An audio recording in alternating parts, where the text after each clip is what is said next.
اچھا ناظرین کرام، جیسا کہ آپ کو پتہ ہے شبان کے حوالے سے ہم لوگ قبرستان پہ پروگرام کر رہے ہیں، تو امام صاحب سے ہم معلومات کرتے ہیں۔ امام صاحب، یہ قبروں کے جو آداب ہوتے ہیں ذرا اس کے بارے میں کچھ بتائیں گے، یہ کس طرح چلنا چاہیے؟ اور یہ لوگ پانی ڈالتے ہیں، پھول ڈالتے ہیں، تو یہ اس کی کیا حقیقت ہے؟ مطلب کیا یہ صحیح ہوتا ہے کہ ڈالنے چاہیے یا نہیں، کیا کرنا چاہیے؟ بتائیں آپ ذرا۔ بسم اللہ الرحمن الرحیم۔ دیکھیں، سب سے پہلی بات تو یہ کہ اللہ کے محبوب علیہ الصلوۃ والسلام نے ارشاد فرمایا، مفہوماً ذکر کر رہا ہوں، کہ عام عذاب قبر جو ہے نا ان کے لیے کہ جو پیشاب کی قطروں سے نہیں بچتے ہیں، جو پیشاب کی جو چھینٹیں ہوتے ہیں اسے نہیں بچتے ہیں۔ اللہ کے محبوب نے فرمایا کہ عام عذاب قبر ہے ان کے لیے، تو ہمیں ان چیزوں سے بچنا چاہیے تاکہ قبر ہماری جو ہے نا وہ بہتر رہے، عافیت والی رہے۔ اسی کے ساتھ ساتھ میں بات یہ کہنا چاہوں گا، جو ہمارے انعام بھائی نے ہم سے پوچھنے کی کوشش کی، اکثر یہ زائرین کا بھی سوال ہوگا کہ قبرستان میں جب ہم داخل ہوتے ہیں تو پھر جو ہے نا مطلب قبروں پر جو ہے نا پھیلانگنا پڑ جاتا ہے اور قبروں پر چڑھنا پڑ جاتا ہے۔ اسی طریقے سے اگر ہمارے کوئی جانشین تھے، ہمارے کوئی چاہنے والے کوئی محب تھے جن کا انتقال ہو گیا، ان کی قبر یقیناً کہیں اگر ہمیں جگہ مل گئی تو ظاہر سی بات ہے قبریں پاٹ کر پھیلانگ کر ہم نے جانا ہوتا ہے، بس اوقات قبروں کو دیکھتے ہوئے بھی نہیں چلتے ہیں۔ اور اسی کے ساتھ ساتھ پھر جو ان کے اس میں شرکت کرنے والے جو بھی ہمارے ورثاء ہوتے ہیں، پھر ان کو جہاں بہتر لگتا ہے، کوئی قبر کے اوپر بیٹھ جاتا ہے، کوئی قبر کے اوپر جو ہے نا مطلب یہ کہ تھوڑا سا اپنے آپ کو آسانی سے ٹیک وغیرہ لگا لیتا، تو ان کے بارے میں کیا حکم؟ علماء نے تو دیکھیں یہی بات ارشاد فرمائی ہے کہ قبروں کے اوپر چڑھنا اور قبر کے اوپر بیٹھنا یہ سختی سے منع ہے، اس کو ناجائز قرار دیا گیا ہے۔ کہ حدیث کا مفہوم ذکر کر رہا ہوں کہ جو ہے نا تم قبر والوں کو اذیت نہ دو تاکہ وہ تمہیں اذیت دیں۔ علماء نے فرمایا اس کا مطلب یہ کہ تم قبروں پر چڑھو گے تو ان کو اذیت ہوگی، پھر کل بروز قیامت و رب تبارک و تعالیٰ سے تمہاری اس اذیت کا حساب لیں گے تو پھر تم اذیت میں پڑ جاؤ گے۔ تو اللہ کے محبوب علیہ السلام کے بالکل فرامین حق ہیں، کوشش کی جائے۔ اب ظاہر سی بات ہے، لیکن اب مسئلہ ایسا ہے کہ جو ہے مطلب یہ کہ اپنے کسی مرحوم کی ہم نے قبر لی ہے اور وہ بالکل درمیان میں ہے، ظاہر سی بات ہے، یا پھر ہماری ایک چاہت ہوتی ہے، مثال کی طرف ہمارے دادا جان کی قبر ہے تو اس کے برابر میں مثال کے والد صاحب کو ملے، اگر ہمارے والد صاحب کی تو اس کے برابر میں ہی جو ہے نا والدہ کو قبر ملے، تو اس میں کوشش کریں کہ سب سے پہلے آپ جو ہے نا علماء اہل سنت جو ہے ہمارے مفتیان کرام ہیں ان سے رجوع کر لیں، تو بآسانی جو ہے نا اس مسئلے کو آپ حل کر سکتے ہیں۔ ان کی جو رائے ہوگی اسی کو یقیناً آپ اپنے لیے فوقیت دیں۔ اسی کے ساتھ ساتھ قبروں کے اوپر جو ہے نا پھول وغیرہ ڈالنا، اس کے بارے میں کیا حکم ہے؟ تو علماء نے بالکل اس کو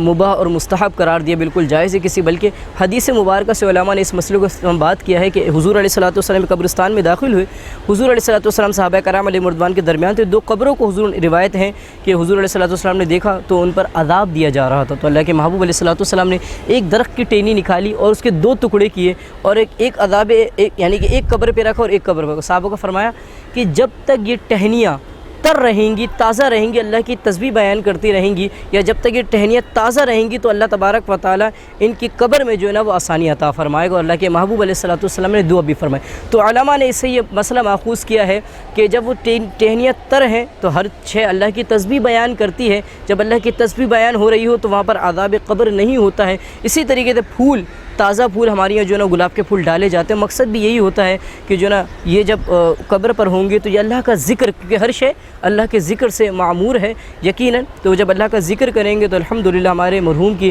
قبر پر بھی اللہ آسانی عطا فرمائے گا اور ان کے ذکر کا ثواب ان کو ملے گا، تو اللہ ان کی قبر کو بھی جو ہے نا کروٹ راحتیں عطا فرمائے گا۔ تو مقصد یہی ہوتا ہے، اور اس کے علاوہ یقیناً ہمارے لیے کوئی ایسا نہیں ہے جو بالکل حدیث مبارکہ سے علماء نے اس کو استنباط کیا ہے جو بالکل جائز سے کسی قسم کی قباحت نہیں ہے۔ اسی طریقے سے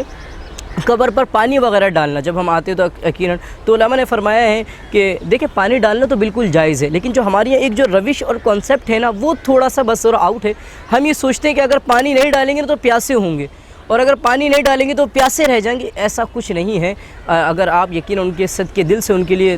گناہوں کی تلافی کی اور ان کی درجات کی بلندی کی اللہ سے دعا کریں، اللہ تو بڑا کریم ہے، ان کی قبر کے اندر ہی وہ جنت کے باغوں کا ایک باغ بنا سکتا ہے۔ جب جنت آ گئی تو اس کے بارے میں تو کہا جاتا ہے نہ کسی آنکھ نے دیکھا ہے نہ کسی کان نے سنا ہے، وہ نعمتیں ہیں۔ تو لہٰذا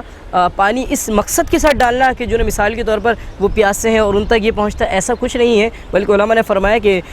جب تازی قبر بنائی جاتی ہے تو مٹی کو سمیٹنے کے لیے، مٹی کو جو ہے نا پرفیکٹ کرنے کے لیے جو ہے نا مطلب یہ پانی کو ڈالا جاتا ہے تو ڈالا جائے، بعد میں اگر نہیں بھی ڈالتے ہیں تو کوئی قباحت نہیں ہے، کوئی مذائقہ نہیں، کوئی لازم اور ملزوم نہیں ہے۔ جو ہمارے یہاں کہا تھا نا نکل رہے ہوتے ہیں گھر سے، او بھائی پانی لے لیا، او پانی نہیں لیا تو چلو یار اس سے خرید لیں گے، تو یہ کوئی لازم اور ملزوم نہیں ہے۔ یہ اس لیے ہے کہ قبر جو ہے نا وہ بہتر رہے، مٹی آگے پیچھے نہ ہو اور کسی قسم کی مطلب اس کے اندر جو ہے نا، بلکہ علماء نے تو یہاں تک فرمایا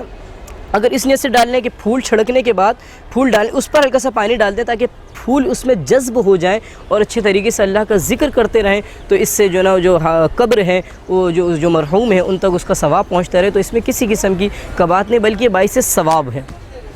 اچھا، اسی طریقے سے جب شعبان المعظم میں یقیناً لوگ رات میں آتے ہیں اور اپنے مرحومین سے ملنے کے لیے آتے ہیں، تو علماء نے فرمایا ہے کہ جب بھی ہم آئیں تو جیسے ہم نے ذکر کیا تو یقیناً ان کے لیے کچھ نہ کچھ تحفے لے کر آئیں۔ اب ان کو کسی بھی کھانے کی، دولت کی، عزت کی، شہرت کی چاہ نہیں رہی، اب ان کو صرف اور صرف آپ ان کے لیے جو بھی اچھا عمل کر سکیں، مثال کے شعبان کی رات بڑی عظیم رات ہوگی، اس میں مسجدوں کے اندر جو ہے نا مثال کے طور پر بیانات وغیرہ ہوں گے، نعت وغیرہ کا سلسلہ ہوگا، اللہ کا ذکر کیا جائے گا، وہ سنیں، کچھ نوافل اللہ کے لیے پڑھیں اور ان کا ثواب ان تک پیش کریں، کیونکہ بلکہ اعلیٰ حضرت رحمۃ اللہ تعالی علیہ نے اس بات کو منقول فرمایا کہ جب شعبان المعظم 15 شب آتی تو مردے اپنی قبروں سے نکل کر ہمارے گھر کے باہر، بات کہتے ہیں قبروں کے باہر بیٹھ جاتے ہیں اور ہم اپنے آنے والے کا انتظار کرتے ہیں، وہ تو آکے آئے اور ہم تک کوئی فائدہ پہنچائیں۔ فائدہ پہنچانے کا مقصد یہ ہے کہ کوئی نہ کوئی ثواب لے کر آئیں، اب ہم ایسے ہی چلے جائیں تو یہ مناسب نہیں ہے۔ اسی طریقے سے علماء نے فرمایا جب یقیناً رات کا وقت ہوتا ہے تو اکثر لوگ جو ہے نا قبروں کے ساتھ جو ہے نا وہ دیے جلا دیتے ہیں، یا قبروں کے ساتھ جو ہے نا وہ موم بتی کو جو ہے نا وہ نصب کر دیتے ہیں جلا کر۔ اس پہ علماء نے فرمایا ہے کہ اگر خوشبو کے لیے تو بہت اچھی بات ہے، لیکن قبر پر نہ اس کو نصب کیا جائے، قبر کے ساتھ نہ لگایا جائے، بلکہ تھوڑا دور، تاکہ جتنے بھی آنے والے ہیں وہ اس کی خوشبو سے معطر رہیں، اور یہ عمل جو ہے نا بہت زیادہ مستحب ہے اور مندوب ہے۔ اسی طریقے سے اگر آپ دیے وغیرہ جلا رہے ہیں اس لیے اس نیت کے ساتھ کہ جو بھی لوگ آنے والے ہیں وہ بآسانی جو ہے نا اس راستے سے جو ہے نا مطلب پریشان نہ ہوں، رات کے اندھیرے کے اندر قبریں بسا اوقات جو ہے نا مطلب دھس بھی جاتی ہیں، اندر بھی چلی جاتی ہیں، ان جانے والوں کے لیے آسانی جو تو قبروں پر نہیں، بلکہ حضرت عمر بن عاص رضی صحابی رسول ہیں، بوقت مرگ یعنی کہ جب آپ کے وصال کا وقت قریب آیا تو آپ نے اپنے بیٹے کو یہ وصیت کی کہ بیٹا